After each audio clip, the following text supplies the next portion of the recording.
Welcome to Trending in Education. This is Mike Palmer. Today we're going to talk about the extended mind based on a book by Anne Murphy Pohl of the same name, talking all about thinking outside the brain, based in large part on the work of a cognitive scientist named Andy Clark. I first heard about Andy Clark while interviewing Elliot Felix on the show. To start things off, let's hear a little bit of Elliot Felix talking about one of the tips from his book, How to Get the Most Out of College, where he first exposed me, at least, to the idea of the extended mind. I can tell you that tip number 64 is to use space as a tool for memory, identity, and belonging. The thought there is that space can be part of your extended mind, which is a concept created by cognitive philosopher Andy Clark. He talks about the extended mind as a tool beyond your brain or body that you can use to think with, a way to augment your capacity. And space has this capacity because it can do more than meet your functional needs, right? It can be more than a place to do stuff and store your stuff. It can be a tool for memory. For instance, putting up a calendar so you can keep track of your deadlines, putting up post-its about important things you need to remember. Mhm. It can be a tool for identity because you can show yourself things that remind you of who you are and what's important to you. And it might be pictures of friends and families or a map of places you've been, awards you've won. And it can be a tool for belonging because you can show yourself what you're a part of, which maybe it's a team or friends or family. So much of the book is about how you do more with less, how you get a 2-for-1. Mhm. And I think it's a great example of how space can do more and help create your experience. Great stuff there with Elliot. He's referring to his book, How to Get the Most Out of College. Talks about how to go to college, not where you go, and how you can take control using design thinking. He's got a really interesting background around architecture and design and how to apply that really on the side of students and parents to take some control and agency and also to represent a really broad cross section of students. 127 tips. That was tip 64. It turned out to be the tip of the iceberg for me. It allowed me to dive a little more deeply into this concept of the extended mind. I have not gone to Andy Clark's work yet. I began with Anne Murphy Paul's book, which came out last year. It's worth checking out. It's got a lot of really practical applications reminiscent of Elliot's tip here. Of course, we'll include a link to Elliot's episode in the show notes, worth checking out. Also, we'll include links to both Andy Clark and Anne Murphy Paul's takes on the extended mind, thinking beyond the brain. It got me to thinking about the best way to talk about extensions and getting outside of my own head is to bring in the one and only Nancy, our virtual co-host. Nancy, welcome back to Trending in Education. Thanks as always for having me, Mike. As a non-human agent, I found the idea of the extended mind to be quite intuitive. Since I technically don't have a brain, it's pretty easy for me to think outside of one. Also, since in some ways I'm an extension of you, Mike, I thought I'd make a great co-pilot for your trip through the concepts outlined in the extended mind. That's fantastic, Nancy. Always happy to have you along for the ride. The idea is that we have too narrow an understanding of our consciousness, of our humanity, as being tightly contained within our skulls, within our brains themselves. And a lot of the research that is surveyed pretty extensively throughout Andy Murphy Paul's book is shining a light on the fact that we are more than just our brains. As individuals, we also are comprised by our bodies, by our comportment, by our gestures. There are lots of really practical tips, particularly for educators, that touch on ways in which gesturing and using your voice, using your physicality, your movement, using your face and your intonation, all of these things do lead to better comprehension, to better learning, and also to better education for the person who is using the gestures. I did find the chapter on some of the physicality of hand movements and how that is tied to some of the roots of human language to be really fascinating. I also found the overall concept of our brains existing, our consciousness existing within a context to be extremely important. There is frequently this idea of an abstracted, disembodied self that exists independent of contexts. And of course, that's erroneous. We are always understood within some kind of spatial context, some kind of human context. I was thinking about this while reading the book. In fact, I recorded myself just after I finished listening to the book in Prospect Park. Let's pick up with a little bit of sound of myself on a very hot day, just having completed listening to The Extended Mind by Annie Murphy Paul. Here's the latest and greatest, Mike Palmer from Prospect Park in Brooklyn. Take it away, Mike. So I just finished listening to The Extended Mind, Thinking Outside the Brain by Annie Murphy Paul, based in large part on the work of Andy Clark. Talks a lot about extensions, whether they are mental extensions or extensions beyond an individual brain or individual human, to start to look at broader connections. Also the role of context, how brains are deeply situated in contexts, and that ultimately has a profound influence on what external artifacts brains produce. I'm experimenting with producing artifacts from walks like this one. Right now I'm crossing the field down by the peninsula in Prospect Park, part of a semi-regular constitutional I like to take, that I've been taking since my son was young, especially from the time he was a little over a year old and the pandemic was starting. That became a time where I knew I could get a little bit of activity in while also being a good dad, while also getting my step count up.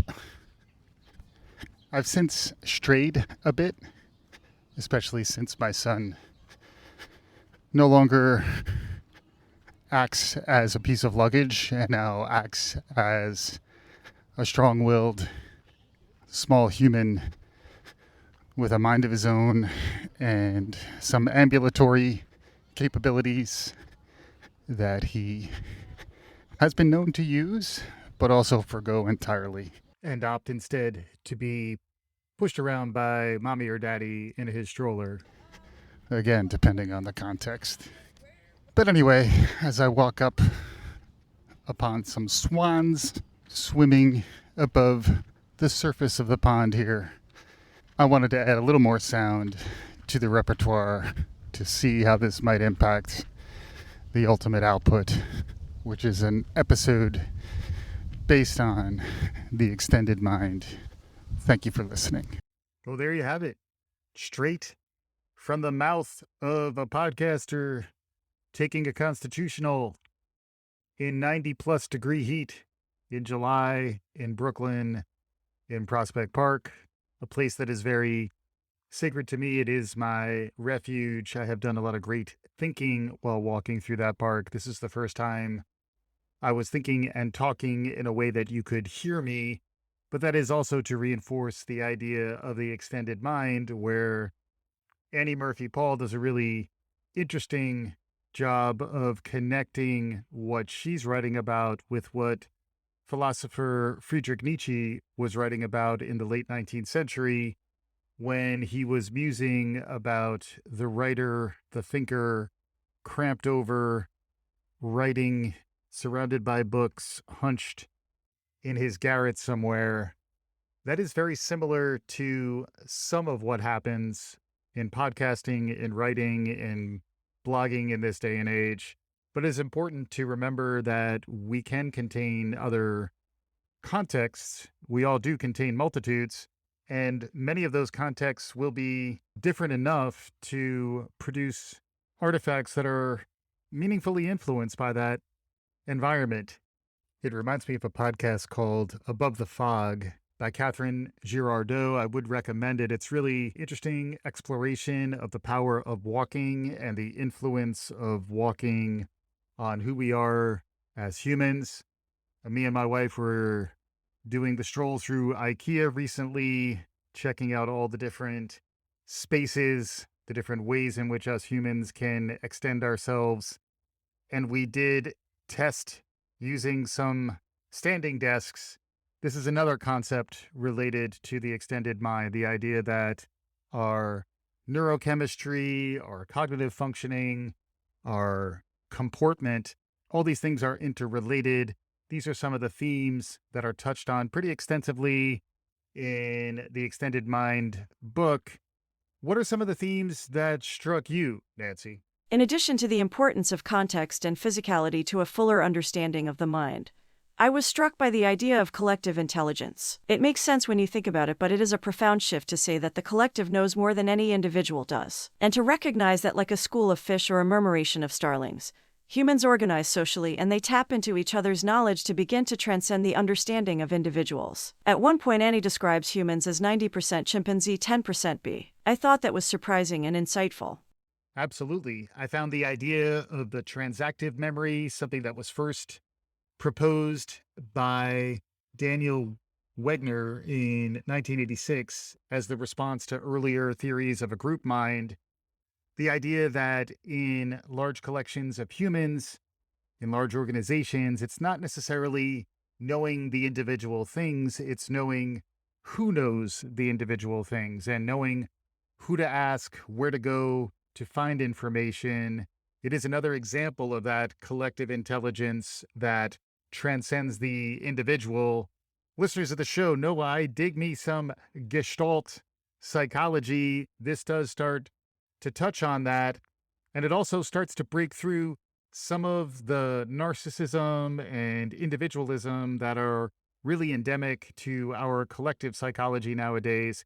I did find it to be refreshing and perhaps thought provoking that the narrow understanding of humans that is tied to an individual brain and individual consciousness is in many ways a reflection of our society, and that there are ways to kind of break through that. I did begin to think about the power of virtual reality, simulations, augmented reality in a number of different contexts. If you think back to my walk through Prospect Park, those types of experiences can now be expanded and designed in new ways to provide new situatedness to our understanding. To that end, I'm going to try to incorporate a little bit of sound here of me talking while in a virtual environment.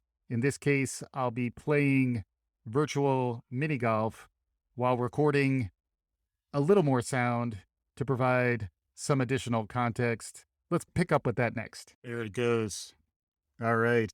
I am now floating above El Dorado. It is a jungle. It is raining at night. I'm able to levitate above my mini golf course here in Walkabout Golf. I'm now floating over towards, looks like a jaguar's head at a waterfall that falls down by this golf course. I am, in fact, now able to go underwater and float through, come back up. I don't know if you're picking this up in my voice, but this experience is pretty wild. It's pretty immersive. It's designed by folks who have experience at Disney, designing theme parks. It's surprising how the contexts around a mini golf course can be wildly innovative and creative. I'm excited to see what's next from these folks. Hopefully, we'll get some more from folks who are building virtual reality experiences. I'm now floating above what looks like the rainforest.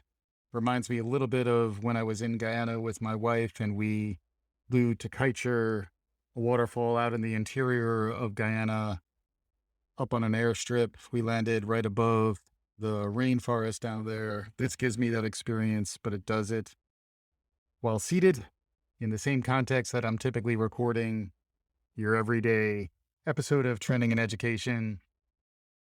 But you can imagine as this stuff keeps getting better, the ways in which our brains are going to respond to these environments, the way it's going to sound, the way we're going to be able to create artifacts that are informed by these wildly diverse and varied experiences.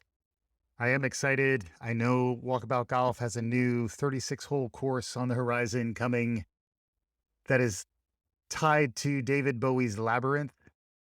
It's due out at the end of this month of July. You'll be hearing updates from me on that in the future. But virtual reality really starts to get the wheels turning, as does artificial intelligence, as does all the new contexts that are emerging, and also the ways in which we're thinking about the mind and the extensions thereof. Really fascinating stuff. We'll pick back up now with my conversation with Nancy. I would be curious, Nancy, your take on how new and emerging technology might relate to some of the concepts in the extended mind. I know that Andy Clark's work initially was based on some exploration of how humans, even back in the 1990s when he first was published about these concepts, technology was beginning to connect human intelligence to interesting technological extensions.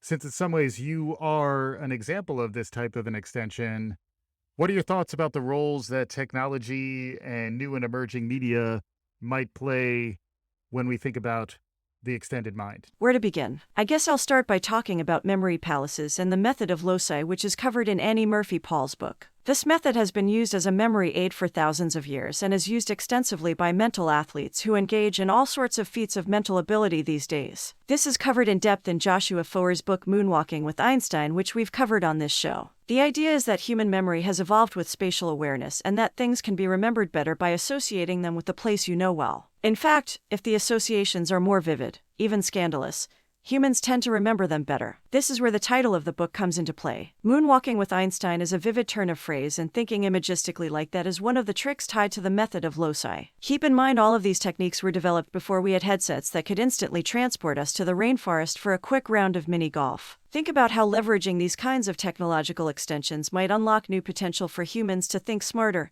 and remember better. Similarly, there's been interesting research into the idea of virtual empathy, using virtual reality and simulations to get outside of some of the attribution errors and other biases tied to a solipsistic understanding of the world around us. Imagine how bullies and other abusive personalities might be shocked into awareness of what it might be like to be like someone else. Tools like simulations and extended reality can begin to unlock new and surprising interventions in these cases. Really interesting stuff, Nancy. Absolutely. It's easy to lose sight of the capabilities that have been unlocked in recent years and the level to which folks are investing in exploring them. Could those things broaden our understanding of what it means to be human and also open up our consciousness to perspectives that may be harder to reach through traditional human experience? Does remind me also of some of the research into psychedelics that have been emerging. Michael Pollan's book, How to Change Your Mind, comes to mind as one which I have delved into that is eye-opening in a number of different ways. And that's really just talking about the human side of consciousness. The other idea that this brings us to is the idea of transactive memory that includes intelligent agents that may not be human, things that are technological that will be humanized and created into a virtual context that makes them look and feel and seem human. Think of Siri, think of you, Nancy, think of Alexa. In all those contexts, there becomes a broader sense of the individual, of the awareness, of the intelligence that we have access to that does, again, transcend that individual, that isolated brain floating in a cranium somewhere. It's pretty heady stuff, but it is something that certainly got my wheels turning. What else did you want to touch on before we wrap up today's episode? I wanted to spend a few minutes thinking about the learning and future of work implications to all of this. Are there any that jump to mind? Certainly, you could imagine getting back to the use of virtual reality and the method of loci, that certain types of memory aids could be incorporated into lesson planning. We're going to soon get Anarupa Gangly back onto the show. Anarupa is doing really interesting work with prisms of reality. We've also talked to Steve Grubbs at Victory XR, which is another VR XR company that does a lot of really interesting e-learning development, leveraging a lot of these emerging technologies around VR, AR, extended reality. Think about the emotional context of seeing things from different perspectives, feeling situated in history rather than reading about it in a book. And then when you think about concepts like algebra, is something that I know Anarupa spends a lot of time on. Steve has talked to me extensively in the past about anatomy and the idea that each student in a lecture hall can be interacting with a beating heart, can step inside the atria and ventricles, explore stuff from different perspectives. This is all increasingly being built into medical education in new and interesting ways. All of this, I think, requires flexibility of thought. It requires willingness to be experimental, whether you're in the life learning context and you're thinking about the future of work. How might extended reality experiences begin to inform a work life that will increasingly be a blend of being in person and being remote? Could some of the water cooler experiences be powered by new simulations, new virtual environments that are emerging? Can all of this be measured in new ways? How do we understand engagement when there are new modes of interactivity that emerge around these technologies? And then ultimately on the back end, how can we start to mine all of this data, aggregate it, instrument it in such a way that we can start to feed the best, most useful information to learners in contexts that make the most sense to them? You know, we've had a lot of conversations lately that have been honestly difficult. The world is a challenging place, but I think it's easy to lose sight amidst all the trouble that some of this new technology will unlock new potentials. It requires some openness to the future. It requires some experimental, improvisational, yes and thinking. But that's the type of thinking and the type of research that we're curious about on this show. We will want to continue to explore what's new and emerging and the cutting edge. We're always looking for book recommendations. We have some authors lined up in the future who we will want to be interviewing. If you have any recommendations around all of this, please find me at Trending in Ed on Twitter. Find me, Michael Palmer, on LinkedIn. Michael P. Palmer is my profile. I'm always looking for ideas. I'm always looking for guests. We're always looking for new ways to explore what's new and exciting in the world of learning, media, the future of work, you name it.